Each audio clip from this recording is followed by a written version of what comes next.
Card পাইছেন আপনি? ওই যে প্রতিবন্ধী, প্রতিবন্ধীর কার্ড, সেটা দিয়ে উপকার হয়েছে কোনো? ওই উপকার কি, ওই যে টাকা মোবাইলে আসে, আচ্ছা আচ্ছা। তাও আবার ওই টাকাটা আবার এই যে এবার টাকা আসছিল হৃদের মধ্যে, ওই টাকাটা মানুষ তুলে নিয়েছে।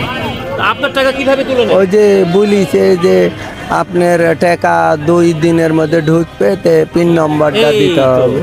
পিন নম্বর চাইছে, দিয়ে দিছি, এখন ওই টাকা তুলে নিয়েছে।